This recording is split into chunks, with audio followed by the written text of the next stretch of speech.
nos va a ayudar. ¿Ustedes recuerdan los signos cardinales de una inflamación? Si yo les digo, mi mano está inflamada, todos los dedos, tengo mucha dificultad para flexionar, ¿ustedes cómo van a corroborar? Muy bien, que tengan, ¿no es cierto?, estas características. Yo digo, mi mano está muy hinchada. Ustedes ven mi mano, no, es mentira, no hay.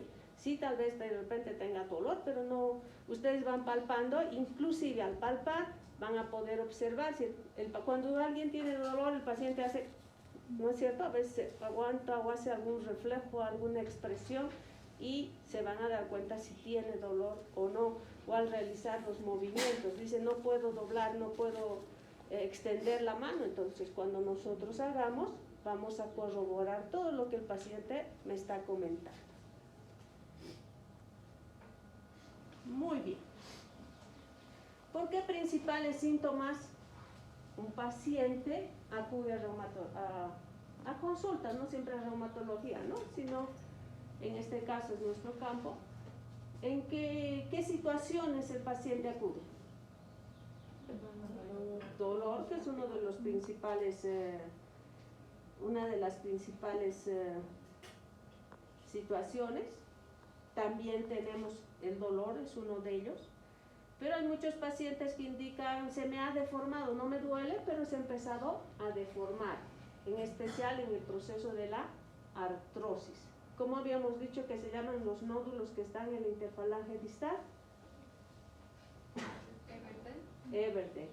Del interfalange proximal, Bouchard. Son callitos óseos que salen por este proceso degenerativo que es ¿qué se denomina el proceso degenerativo?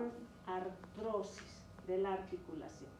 Si hay proceso inflamatorio, artritis. Muy bien.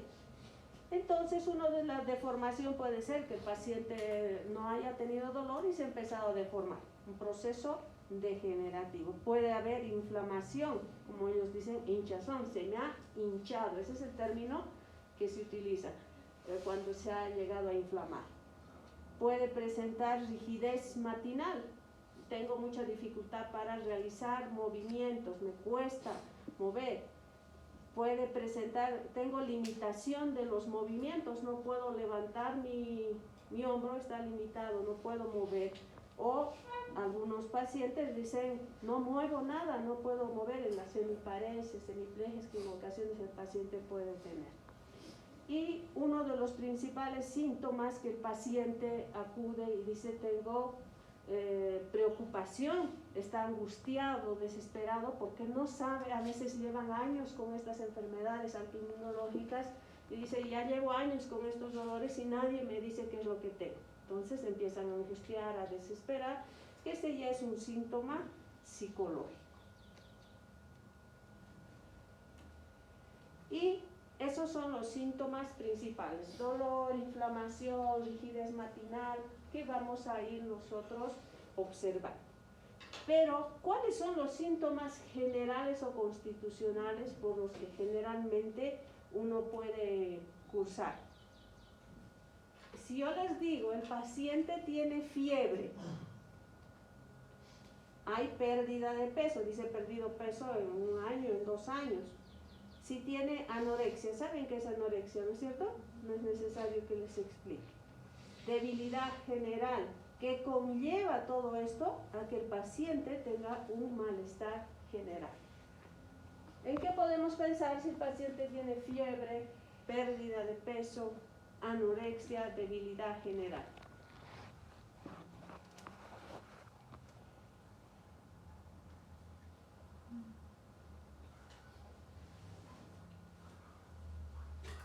Dígame, ¿qué podría pensar?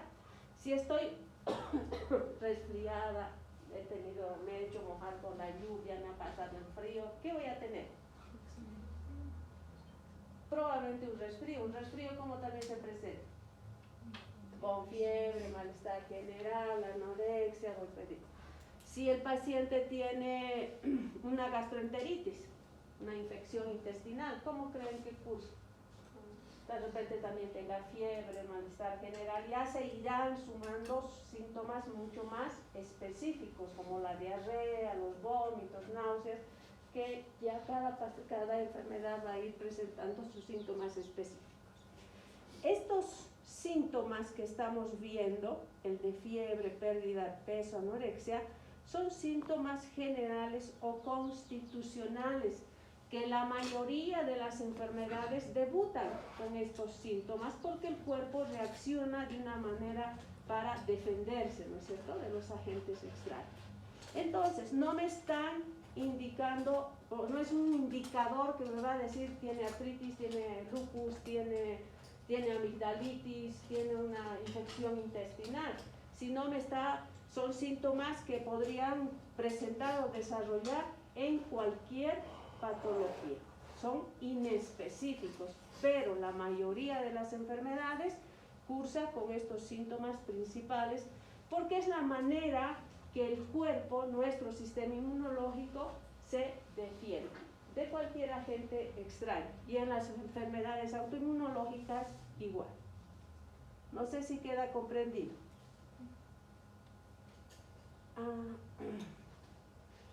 Pero tenemos nosotros estos síntomas que el paciente va teniendo. Si yo les digo, el paciente tiene fiebre, pérdida de peso, anorexia, malestar general, inflamaciones simétricas, metacarpofalángicas, muñecas, rigidez matinal más de 1 hora, tiene el tiempo de duración más de 6 semanas, ¿en qué podría pensar? Una artritis reumatoide. Muy bien. Recuerden el término artritis nomás, ¿qué significa?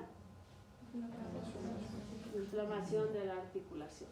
Entonces, si una artritis, hay que poner, cuando es reumatoide, ya nos está indicando que es un proceso inflamatorio autoinmunológico, para diferenciar. ¿Qué es artrosis? Proceso degenerativo que afecta también a la articulación porque está afectando al cartílago. Si yo les digo el paciente tiene fiebre, pérdida de peso, debilidad general, cansancio, decaimiento, caída de cabello, aftas, úlceras en la boca, poliartritis, lupus. Estamos pensando en un lupus. Entonces, no sé si me comprenden. Estos síntomas generales no son, no me van a orientar a algo específico. ¿Sí me dejan entender? No, creo que no, veo las caras y no han comprendido. Los síntomas generales son inespecíficos que se pueden presentar o desarrollar en cualquier patología. ¿Han registrado? ¿Anotado? Gracias. Yo quiero que comprendan, por eso es que tardo en ocasiones al dar la clase. Para mí yo doy, y el que entendió, pero no me parece correcto. Si les hago repetir o quiero que me repitan o me respondan, es en el momento, ahora, porque están presentes en la clase. ¿Cómo te llamas? ¿Cuáles son los síntomas específicos? ¿Cómo te llamas? Alirio. ¿Cuáles son los síntomas específicos que habíamos indicado? Só falou dos síntomas inespecíficos, ¿no? ¿Cuáles son los síntomas que hemos visto o por los que acude el paciente a consulta? Fiebre, anorexia, pérdida de peso. Muy bien. En la anamnesis vamos a tomar en cuenta. ¿Por qué acude? Por dolor. Dolor. Ahora, eso es lo importante, que nosotros podamos ubicar, porque cuando ustedes estén frente al paciente le dice, ¿dónde le duele? Me duele en mi casa, o me duele cuando regreso del trabajo. Entonces, no la ubicación de la geográfica, sino la ubicación del dolor que va a presentar. No he recogido todavía la lista. ¿Alguien puede ser bondadoso y regalarme una hoja? Si tú puedes, alguien puede. Uno nomás antes que diga. Gracias. Ya. Empieza a colocar tu nombre. Arriba, reumatología, lunes, puedes poner. Nombre y matrícula, por favor, y la fecha arriba. No recogí todavía del... Ya. Dolor. Ubicación anatómica. ¿Dónde le duele? ¿En qué ubicación? ¿En qué parte de su cuerpo le duele? Puede ser la muñeca, pueden ser los dedos, codo, rodilla, cadera. Cualquier articulación. Cualquier articulación. Entonces ya vamos a poder nosotros, si le duele ahí, tiene dificultad para mover, ahí a los otros síntomas vamos a poder indicar. ¿Cómo es el dolor? Ustedes han pasado semiología, ¿verdad? Sí. ¿Saben algunas características Sí. del dolor? Si es punzante, opresivo, podemos preguntar. Tiempo de duración, ¿desde cuándo han empezado estos dolores? Dolores articulares que el paciente, o musculares que el paciente me está indicando. Vamos a ver si es reciente, de una manera aguda. Hay ejemplo, la gota, por los niveles elevados de ácido úrico, pueden desarrollar en menos de 24 horas un proceso inflamatorio. El paciente comió a media tarde de ayer, por ejemplo, ¿no es cierto? Comió una parrillada con chorizo, todas las purinas necesarias, tomó cerveza y en la noche presenta un dolor intenso, agudo, a nivel del tobillo o el pie, el dedo gordo del pie. Y es tan intenso que el paciente no tolera ni el roce de la sábana, no puede caminar, se le dificulta. Entonces, desde ese punto de vista ya nosotros vamos a saber que es un proceso seguramente de gota y ya pediremos ácido úrico en laboratorio. Entonces, si es agudo, si es crónico, en reumatología llamamos crónico cuando es más de 6 semanas. Y recuerdan, si hemos repasado los criterios de diagnóstico rápido, toman en cuenta el tiempo de duración. Si este dolor es progresivo, va poco a poco incrementándose o se limita, o es limitado nada más. ¿En qué circunstancias aparece el dolor? Generalmente dicen, estoy caminando, cuando hago ejercicio me duele, pero si estoy en reposo no me duele. Entonces, si es en reposo duele más o se exacerba, hay una patología. ¿Recuerdan la posición del esquiador? Esa patología que el paciente queda en esa postura. ¿Cómo se llamaba? ¿Qué patología está relacionada con la posición del esquiador? ¿Quiénes han venido la anterior semana? Nadie. Yo no. Nadie vino. Recuerden, les dije, ¿cómo es la postura del esquiador? Espondilitis anquilosante. Esta enfermedad, ¿qué es anquilosis? Unión, fusión de los extremos óseos. Cada clase yo ya les he dicho, hasta por la lista, voy a llamar y voy a decir, a ver, tal, responda, ¿no? Entonces tiene que valer punto su participación también. Entonces, esta patología, ¿por qué les estoy mencionando?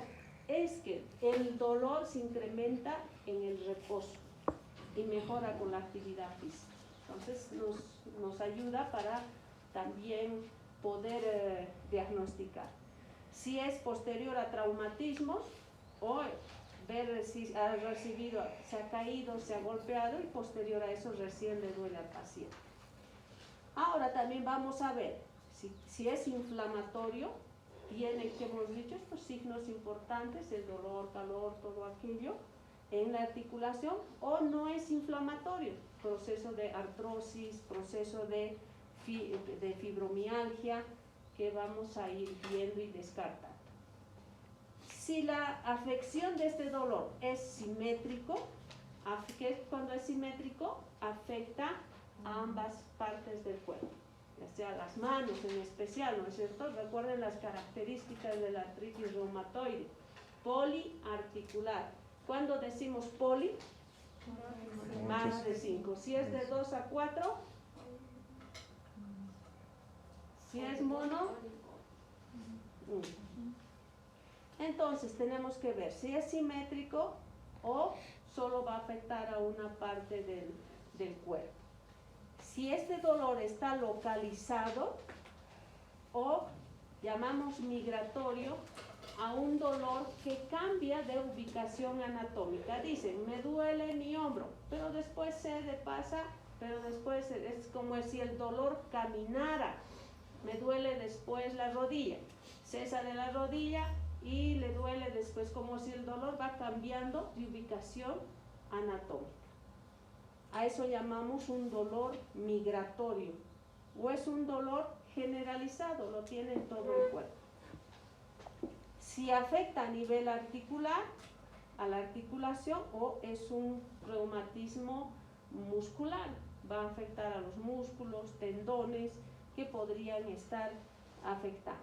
Si hay deformación con limitación de movimiento. La deformación, hemos dicho, vamos a ver nódulos que van a limitar la función o no limitan. Entonces, esas son las características que tenemos que saber sobre el dolor. Otro síntoma o signo importante que el paciente también nos puede indicar es la rigidez matinal. En la mañana, cuando presenta las manos, por ejemplo, para flexionar, esa es la rigidez, la siente duras, hinchadas, que cuesta. Dicen algunos pacientes, me levanto, tengo esta rigidez, pero hasta que me lave la cara, me cepille, esta rigidez cesa, mejora con la movilidad. Si esta rigidez matinal es más de 1 hora, tenemos que sospechar un proceso inflamatorio. En este caso, más en artritis reumatoide. De ahí que la característica sobre el dolor, ¿tiene rigidez matinal? Sí. ¿Cuánto tiempo dura? ¿Más de 1 hora? ¿Menos de 1 hora? Ya nos van a indicar. Si dura pocos minutos, menos de 1 hora, nuestro diagnóstico ya más va sobre una artrosis. Algunos términos que tenemos que saber para llenar nuestro historial clínico. Cuando nos dice tengo dolores articulares, ¿cómo se dice dolor articular? Artralgia. Muy bien. Si hay un proceso inflamatorio en la articulación, artritis. Muy bien. Si hay dolores musculares, mialgias. Muy bien, ustedes ya van conociendo esos términos. Si hay proceso inflamatorio, dolor a nivel muscular, una miositis. Muy bien. Y aparte vamos a ver a nivel óseo si hay el dolor, si hay deformidad, si hay reabsorción de las interfalajes distales, no se ven. Generalmente es una característica de la esclerodermia, donde hay reabsorción. No sé si recuerdan una de las fotografías, había estas manos que estaban así, que es que va a tener esta como dedo en garra y se va reabsorbiendo la interfalange distal. Es una característica de la esclerodermia. Además, cuando estamos en el interrogatorio, tenemos que preguntar, ¿es la primera vez que presenta estos cuadros o ya ha tenido antes? ¿O qué enfermedades previas el paciente ha presentado? A nivel de tiroides, si es diabético, si es hipertenso, y qué tratamiento se está tomando, si está anticoagulado. ¿Por qué es importante saber si es anticoagulado? Porque muchas veces no se pueden colocar hasta una inyección intramuscular porque puede provocar también pequeñas hemorragias. Entonces, o no dar antiinflamatorios, AINES, que están contraindicados cuando están anticoagulados. Entonces, son pequeños detalles que nos van a ayudar a la vez para dar el tratamiento. Si tiene alergia a algún medicamento, muchas veces en la consulta, cuando estamos con el doctor, bueno, si alguno va a rotar tal vez con nosotros, van a ver que en consulta no es un hábito, sino me duele aquí a nivel del codo. Vamos a ver ahora que es una epicondilitis. Entonces se llega a infiltrar. Pues con frecuencia se infiltra, que es un corticoide mezclado con una lidocaína. ¿Para qué? Para que le alivie y desinflame localmente donde está presentando el dolor. Entonces, si es diabético anticoagulado, está contraindicado. Vamos a preguntar si tiene alergia. Entre los antecedentes familiares, algún familiar presenta o ha desarrollado enfermedades autoinmunológicas, vamos a ir viendo. Y también, bueno, esto ya cuando uno fuma ya casi uno ya sabe, ¿no? Por el olor, las características de un paciente fumador, porque también vamos a ver cuando llevemos artritis reumatoide, el tabaquismo es una de las causas también para producir muchas enfermedades, desde una artritis reumatoidea porque hay una alteración a nivel de las encías por un anticuerpo que se puede producir. Bueno, vemos de drogas, estado civil, eso ya no es tan relevante, pero una vez a consulta vino un joven acompañado, bueno, más o menos la edad de ustedes, acompañado de su papá, y su papá cada rato le decía, le codeaba y dile pues, dile, papá, tranquilo, pero dile pues, dile. Y un poco incómodo, ¿no es cierto? Y ahí el doctor, trabajo con el doctor Marañón en ese hecho, ¿no es cierto? El doctor le pregunta, sí, dígame joven. Y dice, no, ¿y qué le va a decir? Pues es marihuano. Entonces son cosas que a veces uno, o una paciente viene y dice tan solo al entrar, tengo SIDA por si acaso, como si cambiara, ¿no? Entonces obviamente como se infiltra, o creo que hasta hoy en día temen que no se la debe tocar, se las puede, ¿no es cierto? Se las examina, revisa, pero hay otros pacientes que temen mucho decir los antecedentes que tienen. Entonces, durante el interrogatorio es necesario que vamos a definir estas preguntas. Recuerden, agudo, crónico. Agudo, entonces si es sistémico, localizado, si es articular, no es articular, si es proceso inflamatorio o no es un proceso inflamatorio. ¿Cuándo llamamos agudo? Cuando se instaura, ¿no es cierto?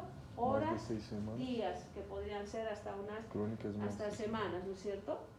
Y crónico, ¿cuándo hemos dicho? Más de 6 semanas. Más de 6 semanas. Se consideran enfermedades crónicas cuando son más de 6 semanas. Entonces, ustedes ya saben, cuando es inflamatorio, ¿qué vamos a encontrar? ¿Qué características?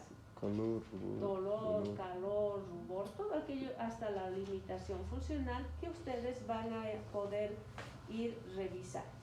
Ahora, ya les dije de uno de ellos, migratorio. ¿Qué era un dolor migratorio? Cambia de ubicación anatómica. Un paciente dice el dolor camina de un lado a otro. Entonces, estas son las secuencias del compromiso del dolor y a nivel articular. Pueden iniciar migratorio, pueden ser dolores que se van sumando, son dolores aditivos. ¿Qué significa? Le duele la muñeca, pero le duele el codo, se van sumando otras articulaciones, no ceden, sino se van incrementando más localizaciones o más regiones al mismo tiempo. ¿Y qué característica tiene un dolor intermitente? Muy bien, el dolor se presenta, cede por un tiempo y vuelve a presentarse. Entonces, intermitente, recuerden, bueno, desaparece, cede y después vuelve a aparecer.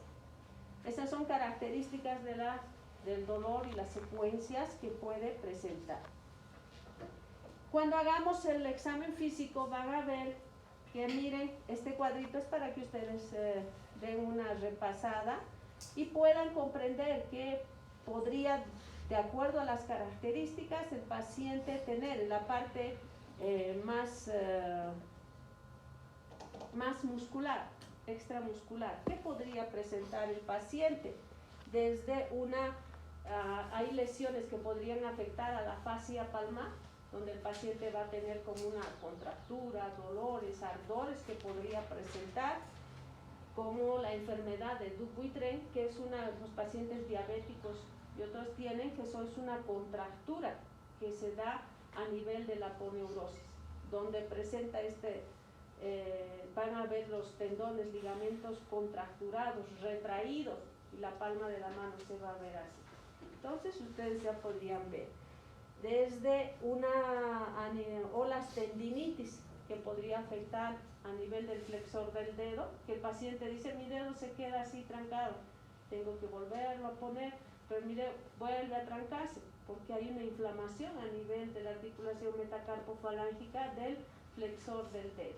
Entonces ustedes van a encontrar un nódulo a ese nivel.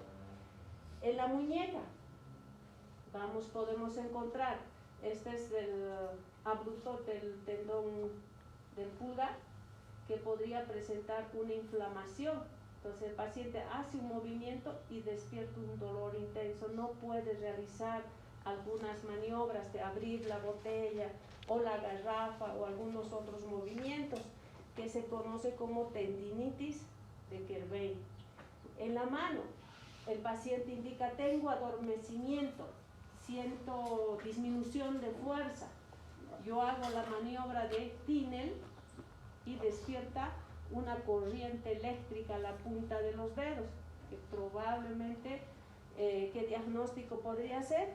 Un síndrome del túnel carpiano, porque está atrapando, presionando, comprimiendo al nervio medial. A nivel del codo, todo esto vamos a ver enseguida en el examen físico que vamos a realizar. A nivel del codo, cuando los músculos extensores van y se insertan a nivel del codo, hay una región a nivel, una pequeña bolsita que es el epicóndilo. Si hubiera inflamación a ese nivel, ¿cómo se llamará? Epicondilitis.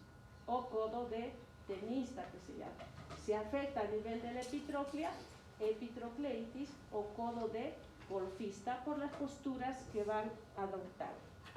A nivel del hombro, hay 4 músculos que están a este nivel y que son los que me permiten realizar los movimientos. ¿Recuerdan cuáles son? Manguito. El manguito rotador. ¿Qué músculos intervienen o están conformando el manguito? No, recuerden, supraespinoso, infraespinoso, redondo menor y el subescapular. Son los que conforman ahí el manguito de los rotadores, que son los que me van a permitir la elevación, la rotación externa, rotación interna, para poder realizar los movimientos. Paciente me puede decir, no puedo peinarme, no puedo vestirme. ¿Qué examen complementario solicitaría? Radiografía, si usted pensando en un proceso de artrosis, se ha caído, fractura, pero para partes blandas, una ecografía, que ahí ya me dirá, hay un desgarro del supraespinoso, que es el que con mayor frecuencia se presenta. ¿Usted nos va a pasar las diapositivas? ¿Ya les pasé?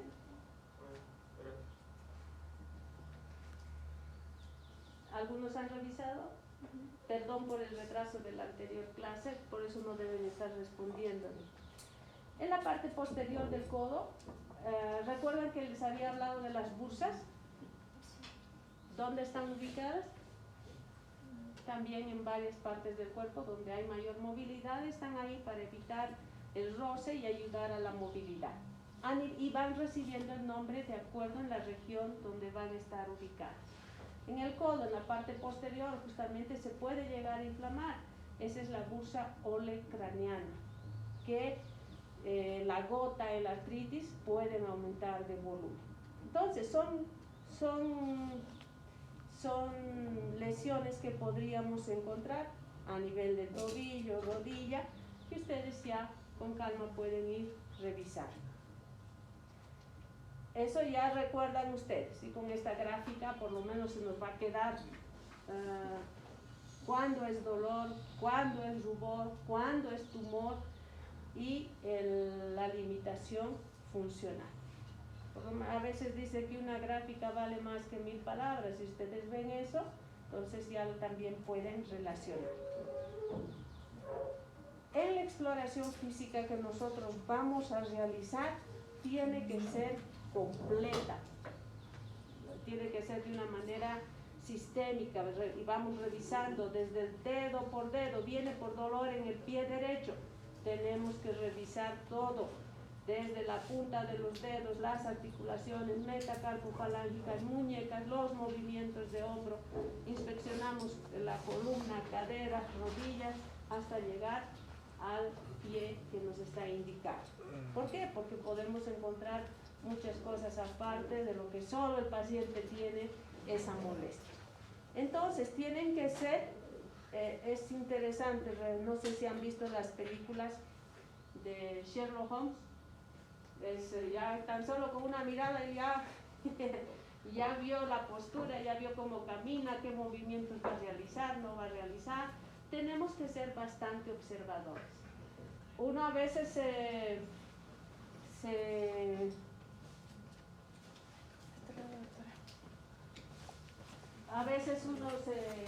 cuando ustedes ven las diferentes formas de articulación en las manos, si ustedes ven los nódulos de Verde, ¿en qué patología estaríamos pensando? Los nódulos de Verde, ¿en qué patología pensamos? Estoy preguntando. Muy bien, proceso de artrosis. Vamos a ver desde lo que ingresa el paciente, la posturas antiálgicas, ¿no es cierto? Le duele, aquí llamamos cojear, que camina diferente, no camina normal. Vamos a ver la piel, las articulaciones, si hay tumefacción, si hay deformidad, si hay nódulos. Tofos es cuando presentan gota. En la gota tofásica se van presentando unas lesiones a nivel de las articulaciones. Si hay atrofia muscular, ¿cómo voy a ver la atrofia muscular? Revisando, inspeccionando. A veces le duele la rodilla derecha y dice, no, solo la rodilla derecha me duele. Pero siempre hay que ser comparativo, ver la otra extremidad, porque a veces el cuádriceps está un poco atrofiado en uno y en el otro no. Entonces vamos revisando y de una manera simétrica. Si hay atrofia, si hay cambios de coloración, si el paciente presenta el fenómeno de Raynaud, que cursa con vasoconstricción, que va a dar palidez, vasodilatación y enrojecimiento, o si presenta cianosis. Desde las uñas también nos pueden indicar cuando hay un punteado como alfiler, es una artritis psoriásica que se pueden desarrollar. Entonces, desde las uñas nos dan pautas importantes para poder determinar de qué es portador el paciente. O si está muy amarilla la palma de las manos, uno a veces se asusta, pero es por la alimentación, los betacarotenos, la zanahoria, papaya y otros compuestos que el paciente consume a diario, que pueden darnos una hepatitis, ¿no es cierto? Pero vemos si están las conjuntivas a nivel de la boca y se van descartando. Entonces, lesiones cutáneas, todo aquello vamos a ir revisando. Ahora, de acuerdo a la localización y al número de articulaciones afectadas, recuerdan, ustedes ya saben, ¿no es cierto?, ¿qué es una monoartritis? La inflamación de una articulación. Hay una lista larga de patologías que pueden desarrollar, pero las tres más frecuentes o con frecuencia se ve en el área son la artritis séptica por algún proceso inflamatorio. En menos de 7 días, si no se hace un buen tratamiento, esto puede llegar a dañar, lesionar gravemente la articulación.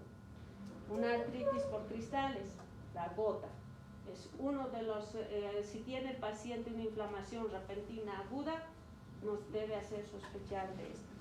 O se cayó de las gradas que estaba corriendo por venir a la clase, se cayó, se pasó algo, el tobillo está inflamado o la rodilla está inflamada. Entonces, son 3 de estas patologías, pero hay una lista larga. La artritis, la artrosis también se pueden producir. Cuando llamamos oligoartritis, de 2 a 4 articulaciones que van a estar comprometidas, y uno de los ejemplos es la patología, el síndrome de Reiter y la espondilitis anquilosante, que están en el segundo grupo de las enfermedades reumatológicas, en las espondiloartropatías. Y cuando decimos poliartritis, Más de 5. más de 5 Pues. articulaciones que van a estar afectadas. Ejemplo, artritis reumatoide, el lupus eritematoso, en la esclerosis sistémica también puede cursar. También la RJ, recuerdan, menores de 16 años que tienen 3 formas de presentar y una de ellas, la oligoartritis, también es la más frecuente. Ahora, estamos inspeccionando, pedimos al paciente que suba a la camilla y vamos a revisar. Vamos revisando, vamos a ir palpando, viendo las uñas, sus características. A ver, también se puede ver, ¿no es cierto?, el lecho ungueal, vemos si el paciente es anémico, cuando el llenado capilar, ¿no es cierto?, vamos a ir viendo, o es poliglobúlico, porque va a haber cianosis distal. Esas características ustedes ya van a ir viendo y también adquiriendo cada vez que vayan a ver a algún paciente. Vamos a ir revisando dedo por dedo. Hago una clase práctica y les voy haciendo hacer a ustedes la examinación y les digo que ven en las manos. Si ven nódulos, ¿qué sería?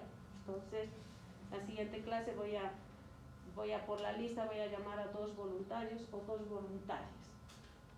Vamos revisando dedo por dedo y vamos, siempre se empinza lo que hacemos también. A ver, permíteme tú. Vamos a revisar desde las uñas, dedo por dedo, vamos. Uno hace como presión y el otro hace como pinza. ¿Ven? Vamos a ir palpando si hay lesiones, como en pinza hacemos. De un lado y del otro hacemos presión para ver si hay inflamación, no hay inflamación. Las características que hay, si tiene laxitud ligamentaria, la laxitud es cuando se me dobla mucho, dicen, ay, mira, se me sale, o mira mi dedo. Entonces son características de cada persona. Si tiene laxitud, no tiene laxitud, si hay inflamaciones, voy a poder ver los pliegues, la coloración, y vamos examinando si no hay inflamación en cada articulación. Si hay presencia de nódulos, como están aquí, ustedes observan, los nódulos, les he dicho que es un proceso degenerativo, en este caso, que es por la actividad física, el sobreuso de una articulación, tanto flexionar o la actividad que realice. Por ejemplo, se presentaba más en las secretarias, las que hacían todo el texto, ¿no es cierto?, de las máquinas de escribir. No sé si alguien ha conocido la máquina de escribir antigua, entonces que había que typear, ¿no es cierto?, bastante. El uso de la computadora, mucha actividad física en la casa pueden desarrollar, y también un factor hereditario. Si la mamá o el papá ha tenido, somos más propensos a desarrollar. Entonces, vemos, miren las características, se van formando, como les he dicho, ustedes escriben, y en ocasiones se nos forma un callito en el dedo que está comprometido. Algo similar es esto, pero mucho más grande en ocasiones. Si está ubicado en la interfalange distal, reciben el nombre de nódulos de Everdeen. ¿Dónde están ubicados los nódulos de Everdeen? En las interfalanges distales. Pregunta: IFD, ¿abreviatura de qué es? Gracias, porque en el examen alguna vez la doctora, yo no podía dar a mediodía cuando tenemos varios grupos, antes daban en un solo horario, pero ahora nos han dicho que en su horario nomás tiene que ser.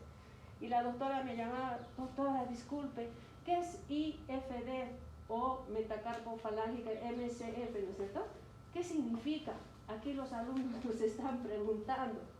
Entonces doctorita, yo les he recalcado en la teoría, así que ellos tienen que saber. Pero dígame, no doctora, tampoco la doctora sabía que era IFD. Entonces, son abreviaturas, ya les he dicho, como AR. ¿Qué es AR? Artritis reumatoide. ¿Qué es LES? Lupus eritematoso. Ya les di en la introducción con las...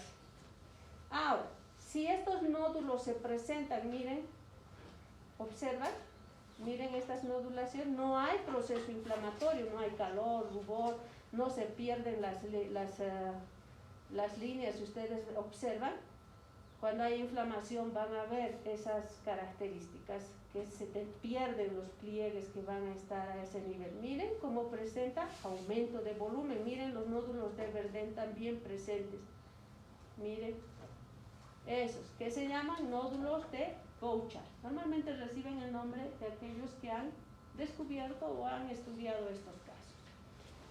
La primera articulación metacarpofalángica del pulgar, que es la que tiene mayor movilidad, se conoce al proceso de artrosis como rizartrosis. Ahora miren, ¿qué observan aquí? Inflamación. ¿Ven cómo aumenta de volumen? También un poco más brillante y se pierden las líneas. Son pequeños detalles que ustedes ya van a ir viendo y adquiriendo. Si van a tener la desviación al lado cubital, sinovitis, metacarpofalángicas, muñecas, dedos deformados en cuello de cisne, como estamos viendo, es la hiperflexión de la interfalange distal y la hiperextensión de la interfalange proximal. Dedos en cuello de cisne. O lo contrario, hay una hiperflexión de la interfalange proximal con hiperextensión de la interfalange distal. Dedos en ojal o boutonier, que son características de esta enfermedad, de la artritis reumatoide. O el pulgar en Z, que se pueden presentar. Si ustedes ven estas características, ya saben que presenta el paciente, porque ya es un proceso que ya está avanzado, ya se ha establecido. Entonces, lo importante en estos casos es diagnosticar tempranamente. Cuando el paciente indica, miren, tengo inflamaciones en las manos, interfalanges proximales, metacarpofalángicas, muñecas, simétrica, más de 6 semanas, ¿en qué pensamos? En una artritis reumatoide. Haciendo un tratamiento oportuno a este nivel, vamos a evitar que sean las secuelas, ya la deformación, la discapacidad, que tal vez para nosotros ahora sea, realmente cuando ustedes ven a un paciente en ese dolor, en su afección, en sus crisis, el paciente pierde todo, no puede mover, una discapacidad que para vestirse, para comer, para abrocharse, ni colocarse el zapato, el paciente usa con mucha discapacidad. Entonces, a veces es ponerse en la situación del otro. Les decía, miren estas lesiones, no sé si pueden observar, son como un punteado que van a presentar. Eso generalmente se presenta en la artritis psoriásica, el pitting unguial, que puede presentarse con inflamaciones a nivel del dedo, casi todo general dactilitis que se llama. Puede producir onicolicosis, con onicomicosis también, que pueden estar juntas. ¿Recuerdan de los tofos que les había hablado? Estos tofos. ¿De qué patología será? Gota. De la gota. Miren, y esto ya es crónico. El paciente inicia con un dolor intenso en el pie, dedo gordo, se le pasa, pero el paciente no cambia de hábitos alimenticios, no hace tratamiento, no toma el agua suficiente, no se cuida, entonces se vuelve a repetir, se vuelven recurrentes estos cuadros y los cristales de ácido úrico se van depositando y van siendo llenados, ¿no es cierto?, atrapados por tejido fibroso que van a desarrollar estos tofos. Esta también es raro ver hoy en día ya en esta presentación. Las pápulas de Gottron, ¿en qué patología les había indicado que son más frecuentes? En la dermatomiositis. Les decían manos de mecánico, también las llaman. Las lesiones eritematosas que también pueden lesionar a nivel de las uñas. Salud. El fenómeno de Raynaud, ¿cómo cursa? Las manos frías, cambios de coloración, hay palidez, hay cianosis o pueden ser hiperémicas. Entonces este es el fenómeno de Raynaud que puede preceder años, inclusive alguna colagenopatía. En la gota les había dicho a nivel de la bursa, ¿cómo se llamaba esta bursa que está en el codo? Olecraniana. Muy bien. ¿Dónde queda ubicada la bursa olecraniana? Con frecuencia les pregunto. Y los que vienen a clases obviamente saben. Pero pongo cráneo, rodilla, tobillo, codo. ¿Dónde creen que encierran? Cool. Ah, cráneo. Cráneo lo encierran. Aquellos que no recuerdan dónde está esta bursa olecraniana. Yo colocaría cráneo. No, ¿verdad? Ustedes no se equivocarían, ¿verdad? No, ya no. Ya. Tenemos otras nodulaciones que pueden presentarse y desarrollar que nos indican la agresividad y severidad en la artritis reumatoide. Son los nódulos reumatoideos que pueden presentarse en cualquier parte del cuerpo, que me sugieren y me indican que la agresividad en esta enfermedad es severa. En la artritis o en la psoriasis, recuerdan las lesiones descamativas que pueden presentar a nivel del cuero cabelludo, a nivel de la pabellón, tobillos, rodillas, en cualquier parte, que pueden desarrollar a una artritis psoriásica. ¿Recuerdan qué es el hallux valgus? ¿No es cierto? Aumento de la prominencia metatarsofalángica con desviación del dedo gordo. O sea que hay una sobresaliencia de la articulación que puede también incrementarse en la artritis reumatoide, en la artrosis también que pueden presentar. Esta ya no es necesaria que les diga de qué. ¿De qué es? Gota, ¿no es cierto? Son tofos que se van presentando. Dedo en martillo, se van poniendo en esa posición y ustedes vean aquí la diferencia.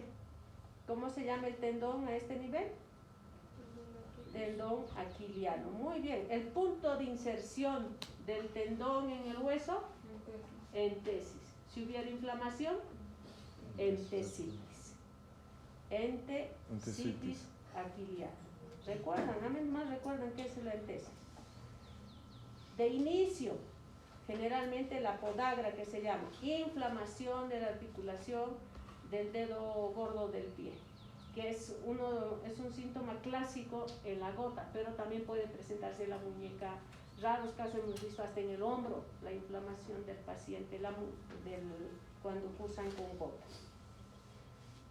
En las rodillas tenemos que ver, vamos evaluando, ¿no es cierto? Las manos, los codos, los hombros, vamos a ir revisando, y también en las rodillas.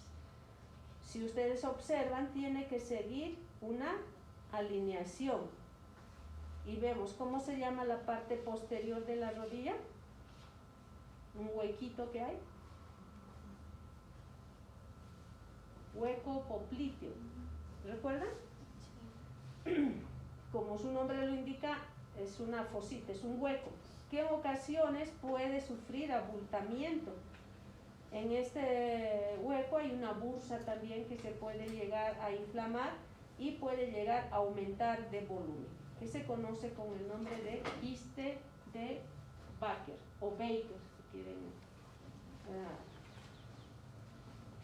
En la alineación vamos a ver, hemos dicho que tiene que mantener el eje de la alineación, pero cuando cambia la alineación, el sobrepeso, la actividad, no sé si ustedes ven, las rodillas juntas, pies separados, se llama geno valgo, geno de la rodilla y con la desviación que está presentando hacia afuera.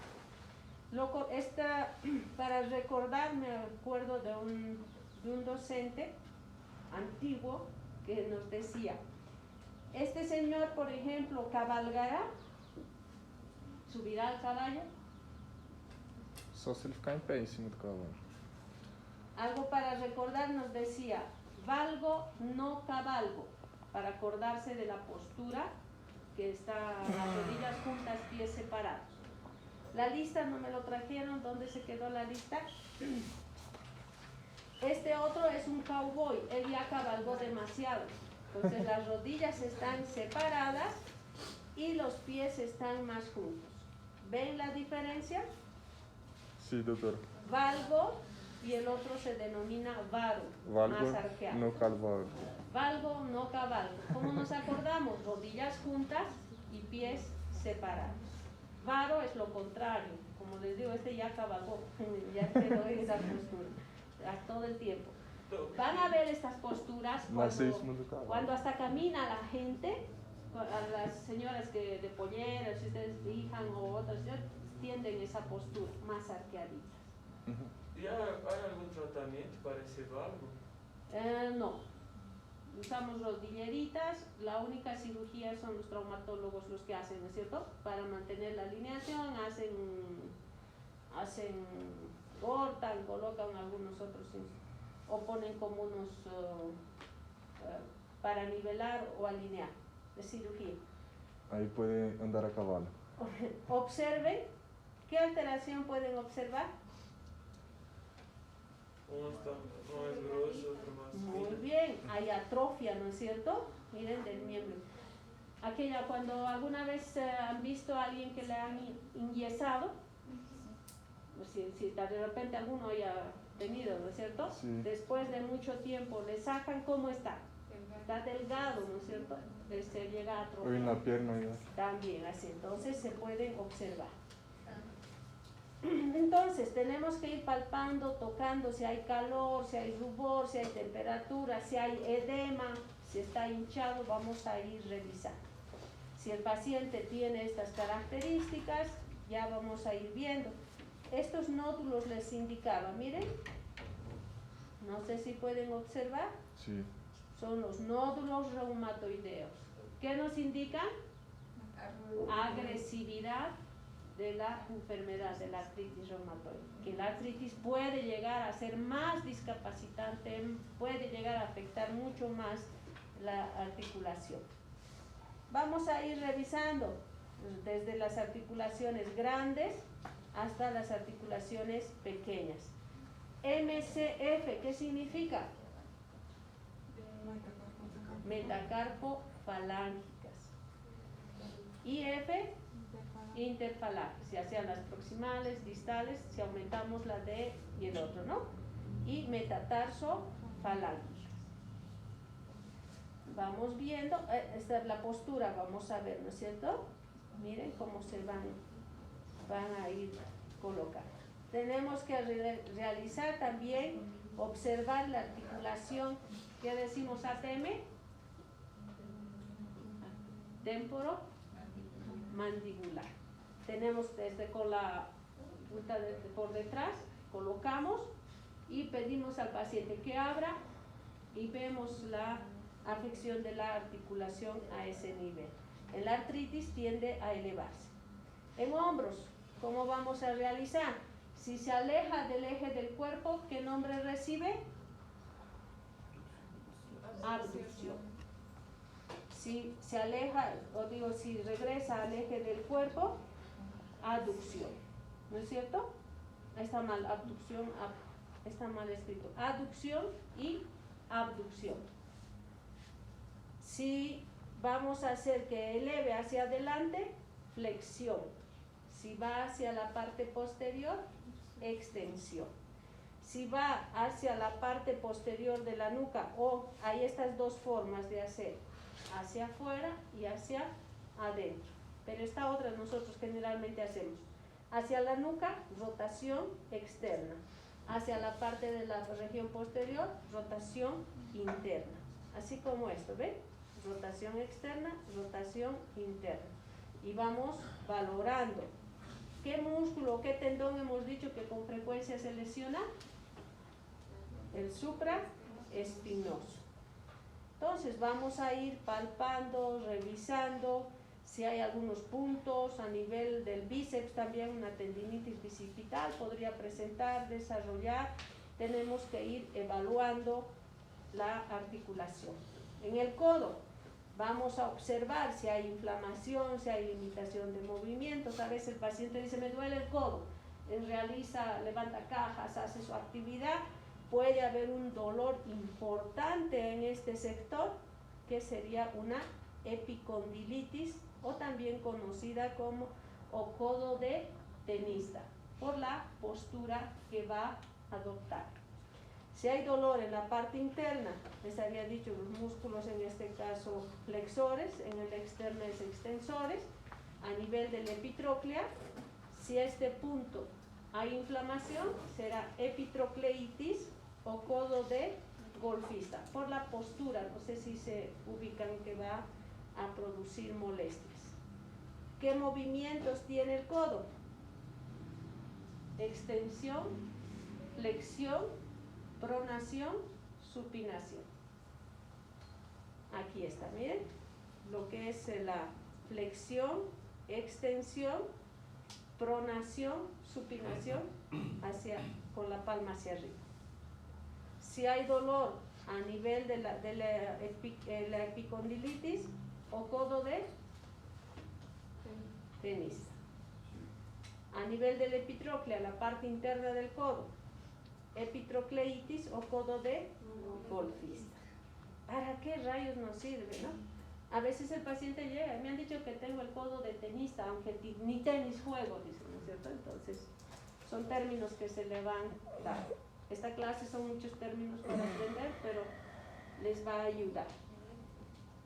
A nivel de la muñeca, ya habíamos repasado en ese recuadrito, no sé si se acuerdan. Si hay dolor intenso a nivel justamente del extensor corto del dedo pulgar, se hace esta maniobra de Finkelstein, que se hace una extensión con el pulgar y la mano, hacemos la extensión, maniobra de Finkelstein, una tendinitis de Krebel. Si hay adormecimiento en la palma de la mano, el paciente tiene mucho ardor, adormecimiento, suelta los objetos, hago esta maniobra de Tinel, para diagnosticar lo que es el síndrome de túnel carpiano. ¿Y qué movimientos tenemos? Dorsoflexión, palmoflexión y la desviación al lado cubital y al lado radial. Dedo por dedo vamos revisando, y si hay laxitud ligamentaria, normalmente tiene un tope, ¿no es cierto? Y hay personas que son más flexibles, que a la larga desarrollan lo que es la artrosis. Movimientos de la cadera. Entonces el paciente hacemos alejando al eje del cuerpo, abducción. Si se pone al eje del cuerpo, aducción. Hacemos levantar el miembro inferior, flexión. Hacia la parte posterior, jalando hacia atrás, extensión. ¿Y cómo hacemos rotación externa, rotación interna? Es haciendo flexionar la rodilla y abrimos hacia afuera, rotación externa. O ponemos más a la parte interna, rotación interna. ¿Para qué nos ayuda? Para ver la movilidad de las caderas. Si hay gran limitación a la abducción, rotación externa, rotación interna, ¿en qué probable diagnóstico estaría pensando? En una artrosis, que es un desgaste del cartílago. ¿Cómo se denomina la artrosis en cadera? Coxartrosis. La primera clase ya hemos dicho. En la rodilla, gonartrosis. En la columna, espóndiloartrosis. ¿Nos recuerdan? Movimientos de la rodilla, flexión, extensión. Entonces vamos, y si ustedes observan cómo tiene que estar la mano, la palma de la mano sobre la articulación, para poder sentir el crépito que hace por el desgaste, también se va a sentir. Entonces con la palma de la mano le digo flexione, extienda, y ahí es donde vamos sintiendo, y en ocasiones se puede escuchar, hasta es audible. Mi rodilla, toda vez que estoy jugando fútbol o caminando así, hace tic, tic, tic, como si estuviera ¿Trancado? Chocando y como... En ocasiones es por el menisco también, ¿no es cierto? Cuando hay un sobresalto. O la actividad física también, ¿qué es lo que hace? Acelera el proceso de artrosis. También es por alguna lesión de los... hay mucha inestabilidad articular, ustedes normalmente tienen que mantener, ¿no es cierto? Pero en ocasiones la rodilla se sale, porque los ligamentos han llegado a dañarse. Entonces se hace algunas maniobras para poder ver. Tenemos que ver si no hay inflamación, si no hay cambios de formación. Miren cuando hay derrame. Entonces vamos palpando. Para esto se hace la tecla del piano. Nos ponemos sobre como está haciendo, ponemos una mano sobre la rótula y la otra hace este movimiento de la rótula, porque es como témpano de hielo, que baja, sube. Vemos si hay un proceso inflamatorio. Los movimientos del pie, flexo, extensión, como estamos observando, y la flexión dorsal. Dolor intenso que el paciente tiene a nivel del calcáneo, a nivel del talón, podría ser un espolón.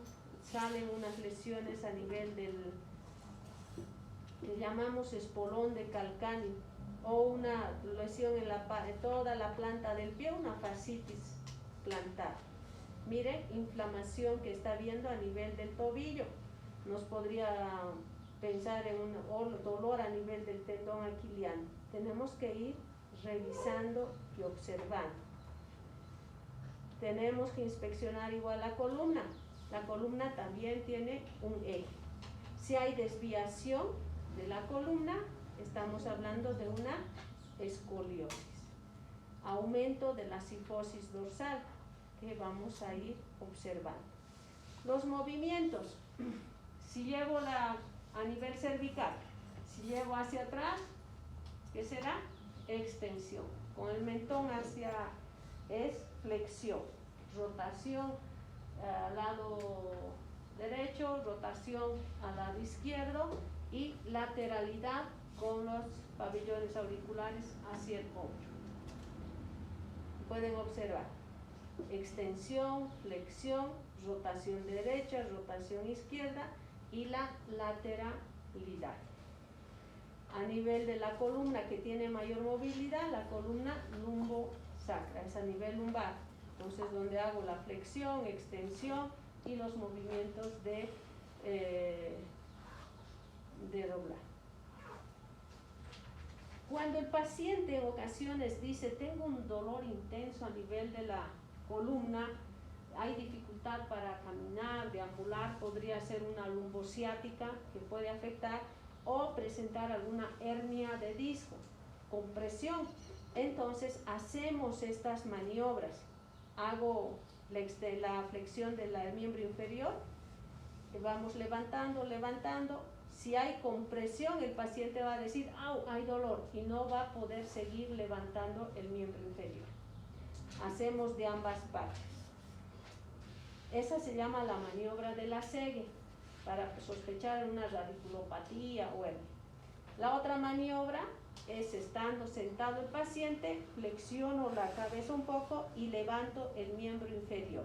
Igual, si hubiera dolor, molestia o compresión, el paciente no va a poder levantar el miembro inferior. Y la otra maniobra, que es de Braga, es similar. Hago flexionar el miembro inferior y hago una hiperextensión a nivel de la planta del pie. Si despierta dolor a nivel de la columna, si es positivo, me estará dando un diagnóstico de radiculopatía, que está habiendo algún compromiso en las raíces nerviosas de la columna. Un dolor intenso que el paciente con frecuencia presenta a nivel de la cadera, realizo los movimientos, no hay limitación, pero de cúbito lateral se pone y hacemos palpación en esta localización, una bursitis trochanteriana, que sería lo más diagnosticado con frecuencia en este paciente. Y la fuerza muscular. Tenemos que pedir como en este caso, si el paciente normalmente es asistido, ¿no es cierto? Pero primero le decimos al paciente, levanta el pie. El paciente levanta. Es un grado 5, está normal, levanta y vamos a oponer resistencia. Cuando el paciente le pedimos levante, a veces no tiene fuerza, entonces nos gana. Entonces vence la gravedad y vence la resistencia. eso es normal. Y hay ocasiones, 5 es normal, paciente vence la gravedad, vence la resistencia. Grado 4 va a vencer la gravedad, pero no la resistencia. El grado 3 no va a vencer ni la gravedad ni la resistencia, y el 2 hay movimientos apenas, ¿no es cierto? Va a haber movimientos que no van a poder elevar. Ahí vamos determinando la fuerza muscular del paciente. Si ustedes ven algunas facies que ya nos indican de qué es portador el paciente. Recuerden el eritema malar, respeta los pliegues nasogenianos. Alas de mariposa. La facie de pajarito, una mirada que la boca se hace más pequeña, el endurecimiento de la piel hace perder las líneas de expresión, es más en la esclerodermia. ¿Recuerdan el eritema heliotropo? Lesiones violáceas a nivel de los ojos, región nasogeniana. ¿En qué patología? Dermatomiositis. Tenemos una vasculitis que cursa con lesiones a nivel del cartílago, también a nivel de la nariz, a nivel pulmonar. Es nariz sencilla de montar, es un tipo de vasculitis. Lesiones como epiescleritis, uveitis que pueden presentarse en el síndrome de Sjögren, en las espondiloartropatías también. Debería quitar los nombres, ¿no? Y preguntarles a ustedes. La desviación al lado cubital, dedos en cuello de cisne, Boutonniere, sinovitis muñecas, manos simétrica, artritis reumatoide. A nivel de los pies también va afectando, y el paciente indica: no hallo el zapato, ¿no es cierto?, adecuado para colocar. Y las lesiones que podrían cursar a la larga: disminución de peso, alteraciones de caída de cabello, alopecia, eritema malar, recuerdan lupus, sequedad en los ojos, sequedad en la boca. ¿Qué patología? Síndrome de Sjögren, una vasculitis, y al final, como hemos dicho desde el inicio, ¿de qué va a depender nuestro diagnóstico? De esta capacidad que nosotros tenemos de realizar una buena anamnesis, un buen interrogatorio, realizar un buen examen físico y tratar de tener una relación también médico-paciente que sea lo más cómodo posible para el paciente, porque si no, a veces vienen a tomar examen al médico, aunque no crean, ya han ido por 5 o 6 médicos y vienen para saber no es una segunda opinión, es una 10ª, 15ª opinión. Entonces va a ayudarnos mucho a la realización minuciosa que tengamos de hacer el examen físico. Desde que tiene dolor, muchos pacientes no pueden movilizar el codo, el hombro, les hacen resonancia, les hacen radiografía, y no una simple ecografía que nos puede determinar el síndrome del manguito rotador. Entonces, no es hacer gastar al paciente, pero lo importante es saber diagnosticar. Sé que es mucho por aprender, pero van a ir repasando. Y si les doy las 2 primeras clases, meto así de volada, es porque ya muchos pasan, ya rotan ya algunas de las prácticas. Entonces, para que tengan un panorama de qué probable patología sea. Porque después, cuando estén terminando artritis reumatoide, lupus, ustedes ya lo han visto todo en las prácticas. Muy bien, que tengan un buen día. Ya les he pasado también las diapositivas de este tema.